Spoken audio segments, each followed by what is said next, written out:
The Gальгенваарd Stadium and its supporters are amongst the most feared in Holland. Everybody who doesn't play here hates coming here. They beat Ajax and they were the first to defeat Feyenoord, and PSV couldn't even beat them either. But in Europe, they rarely produce the same type of form or the intimidation that they do in the league.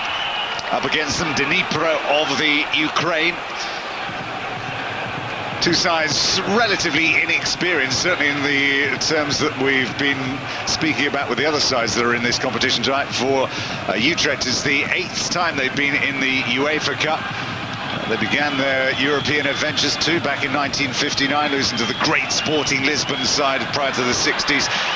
And here they were to go to behind early on as well, actually. 11 minutes, Rotань, only goal this season for him. 11 minutes gone. That wasn't the start that was expected or hoped for here. Despite the good form against the top teams in Holland, they do tend sometimes to lack the concentration needed, and they do lose games against sides that they're supposed to beat.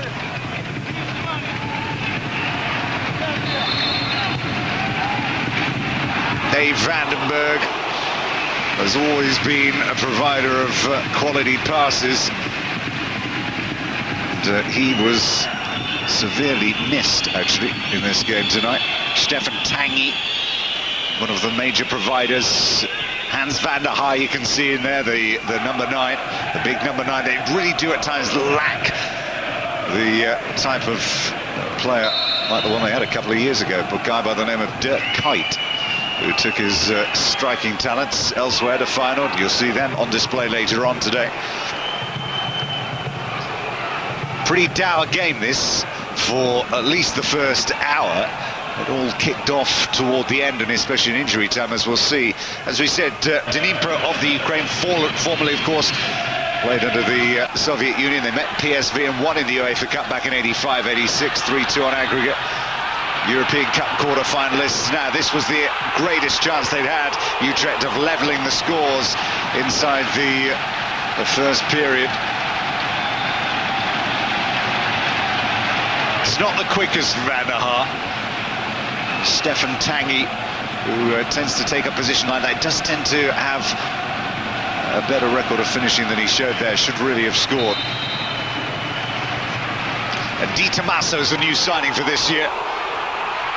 And the save from Kernozenko, and all sorts being appealed for. And Van der Haar didn't get what he wanted, which was a penalty kick. Keeper might have got a fingertip to it.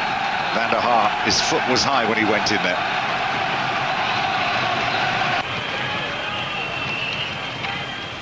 Utrecht have met a Ukrainian side only once before, when they met Dynamo Kiev in 85-86. It was in the Cup Winners' Cup, and they won that night. Now, what about that for a weak piece of goalkeeping? René Ponk will be absolutely disconsolate at the end of the game. That really was a shot that could have been saved. Kostyshin with the goal. His last goal in August in the qualifier against Artemisia. Only goals of the season, all in the UEFA Cup for him. As part of the Ukraine, back in 2004, they got to the 4th round of this competition, which was their best since 1990. That was the quarterfinals of the European Cup, as they lost to Benfica back then. One of those periodic great teams that Benfica tend to put together. Van der Haar.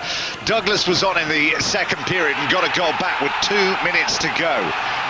The 25-year-old who's popped up a couple of times this season with important goals. He got the equaliser against Ajax a few weeks ago. But ultimately, that was to be as good as it got. There was an absolute raft of chances for Utrecht in the 4 minutes of injury time that we had, but they just couldn't find the finishing touch that they needed, and they end here tonight with a very disappointing defeat. 2-1 Dnipro win.